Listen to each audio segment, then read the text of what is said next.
क्या भारत CPTPP को join करेगा? वहीं दूसरी तरफ जहां यूरोपीय यूनियन की तरफ से एक बड़ा संकेत नजर आ रहा है, तो वहीं दूसरी तरफ ये कहा जा रहा है कि क्या भारत और अमेरिका के बीच में डील लगभग फाइनल हो चुकी है। जानेंगे जियोपॉलिटिक्स में क्या कुछ चल रहा है। हमेशा की तरह जानने को मिलेगा बहुत कुछ। आइए जानते हैं इन खबरों को विस्तार से। जिस तरीके से दुनिया भर में कुव्यवस्था फैली हुई है इस वक्त, ट्रेड को लेकर, व्यापार को लेकर, इसके बाद कई तरह की चुनौतियां भी आती हुई दिख रही हैं। अब भारत को सिर्फ अमेरिका की तरफ ध्यान देने की जरूरत नहीं है, ऐसा माना जा रहा है। अमेरिका ने 90 दिनों के लिए व्यापार युद्ध में विराम की घोषणा की थी, जो 8 जुलाई 2025 को समाप्त होने वाला है। और इस अनिश्चितता के बीच भारत को व्यापार हितैषी भागीदारों जैसे कि आसियान और यूरोपीय यूनियन के साथ समझौतों पर ध्यान देना चाहिए। CPTPP, जिसमें ऑस्ट्रेलिया, कनाडा, जापान, वियतनाम जैसे 11 देश शामिल हैं, वैश्विक GDP का लगभग 14.4% हिस्सा दर्शाता है। यह समझौता टैरिफ में 95 से 100% की कटौती, डिजिटल व्यापार, बौद्धिक संपदा और श्रम मानकों जैसे क्षेत्रों में उच्च मानकों को बढ़ावा देता है। भारत के लिए CPTPP में शामिल होने से जापान और कोरिया जैसे बड़े निवेशकों के साथ संबंध मजबूत हो सकते हैं, जो भारत के मैन्युफैक्चरिंग सेक्टर को बढ़ावा दे सकते हैं। साथ ही ये भारत को घरेलू सुधारों को लागू करने के लिए प्रेरित करेगा, जैसे श्रम कानून और व्यापार नियमों में पारदर्शिता। भारत ने 2010 में आसियान के साथ फ्री ट्रेड एग्रीमेंट लागू किया था, जिसके तहत भारत और आसियान देशों के बीच में वस्तुओं का व्यापार बढ़ा। हालांकि सेवाओं और निवेश के क्षेत्र में समझौता 2012 में अटक गया था, क्योंकि भारत ने जल्दबाजी में हस्ताक्षर करने से इनमें कुछ न कुछ कमियां छोड़ दी थी। CPTPP जैसे समझौते में शामिल होने से भारत को इस तरह की देरी से बचने और व्यापार को गति देने का मौका मिल सकता है। आसियान और यूरोपीय यूनियन के साथ गहरे व्यापारिक संबंधों की वकालत भी की जा रही है। आसियान के साथ भारत का पहले से ही वस्तुओं का फ्री ट्रेड एग्रीमेंट है, लेकिन सेवाओं और निवेश में प्रगति की जरूरत है। यूरोपीय यूनियन के साथ एक मजबूत फ्री ट्रेड एग्रीमेंट भारत को यूरोपीय बाजारों में बेहतर पहुंच दे सकता है, खासकर उच्च मूल्य वाले प्रोडक्टों जैसे कि फार्मास्यूटिकल्स और टेक्नोलॉजी के लिए। ऐतिहासिक उदाहरण है 2000 के दशक में भारत ने सिंगापुर के साथ एक व्यापक आर्थिक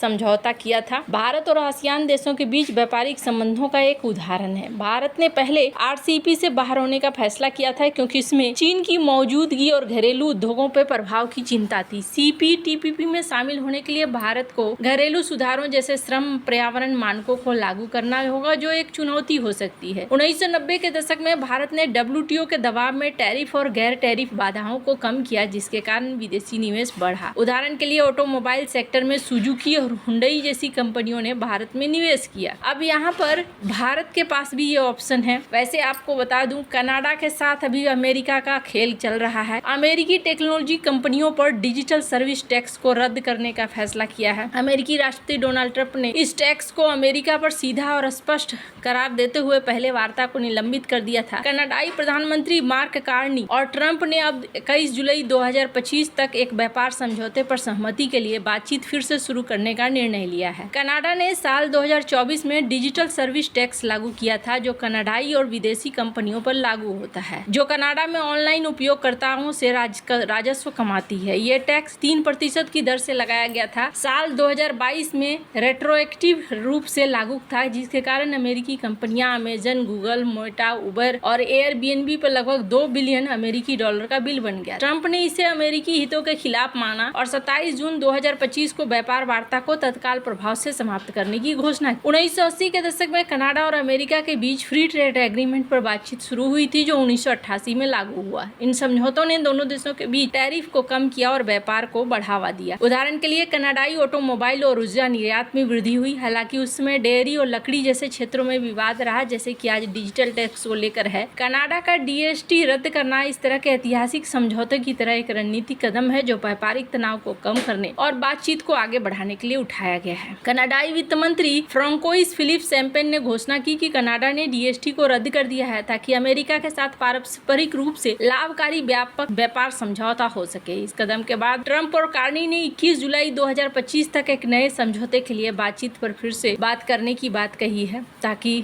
बचा जा सके। अमेरिका कनाडा का सबसे बड़ा व्यापारिक साझेदार है, जिसके साथ पिछले साल $762 बिलियन का माल व्यापार हुआ। कनाडा ने अमेरिका से $349 बिलियन का आयात आयात किया और $413 बिलियन का निर्यात किया। ट्रंप ने पहले कनाडाई सामानों पर 25% टैरिफ, स्टील और एल्युमिनियम पर 50% टैरिफ लगाए थे। साल 2018 में ट्रंप प्रशासन ने नाफ्ता को फिर से बातचीत के लिए USMCA बनाया था। ट्रंप की रणनीति का अब असर भी पड़ता हुआ दिख रहा है। जिस आक्रामक तरीके से वो टैरिफ की धमकियां दे रहे हैं और लागू कर रहे हैं, इसका प्रभाव भारत पर भी पड़ेगा। हालांकि भारत की तरफ से कहा गया है कि भारत एक ऐसा डील चाह रहा है जो बड़ा भी हो और सुंदर भी हो। उस डील के पक्ष में है। अब कौन से सेक्टर्स हैं जिसको लेकर बात अटकी हुई है? कहा जा रहा है कि एग्रीकल्चर का सेक्टर है। जब तक पूरी डिटेल निकल कर नहीं आती है सामने, तब तक कहना मुश्किल होगा। लेकिन भारत के पास अभी अवसर भी है। स्क्रीन पर आप देख सकते हैं इन CPTPP के लिए किस तरीके से यूरोपीय यूनियन ने भी कहा। राष्ट्रपति डोनाल्ड ट्रंप ने कहा था कि एक बड़ा व्यापार समझौता होगा। सीतारमण ने इसे बड़ा, अच्छा और खूबसूरत समझौता करार दिया, लेकिन साथ ही ये भी स्पष्ट किया कि भारत के लिए कृषि और डेयरी जैसे क्षेत्र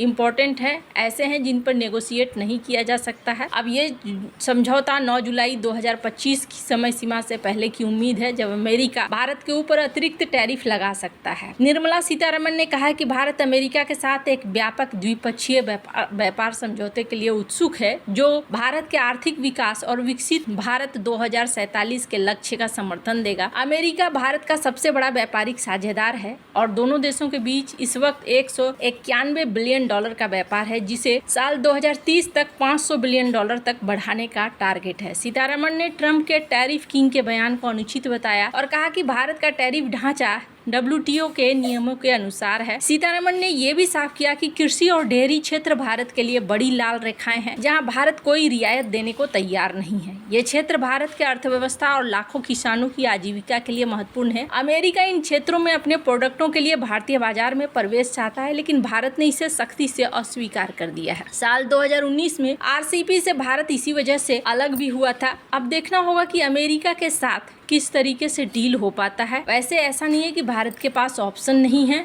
अगर चीन की बात सुने तो चाइना ने ये कहा है कि कोई भी देश ऐसा कोई समझौता ना करे अमेरिका के साथ जो दबाव में किया गया समझौता हो। अगर दबाव में किया जाएगा तो ये देशों के लिए ठीक नहीं रहेगा। हालांकि चाइना ये बातें कह रहा है, लेकिन खुद इन्होंने कथित तौर पर डील फाइनल कर ली है। ये बाकी देशों को कह रहे हैं, तो फिर क्या ये वार्निंग क्या सिर्फ दूसरे देशों के लिए है? खुद पर ये लागू नहीं करना चाहता है चाइना। खैर, अब ये दूसरे देशों को समझा रहे हैं कि देखो ऐसा मत करो। साथ ही साथ चाइना ने अमेरिका को भी चेतावनी दी है और ये कहा है कि अगर तुमने किसी और देश के साथ ऐसा कोई समझौता किया जो हमारे हितों को प्रभावित करेगा, तो फिर हम तुम्हारे ऊपर एक्शन ले लेंगे। वैसे अब ये देखना होगा कि चाइना की चेतावनी दुनिया भर के लिए तनाव का विषय क्यों बन रहा है। वैसे भारत की भी बात है यहाँ पर। भारत को लेकर क्या चाइना अमेरिका को समझाने की कोशिश कर रहा है? वैसे आपको क्या लगता है इन सब मामले में? आपकी क्या राय है? कमेंट कर जरूर बताएं। जल्द मिलते हैं अगले वीडियो में नई खबर के साथ।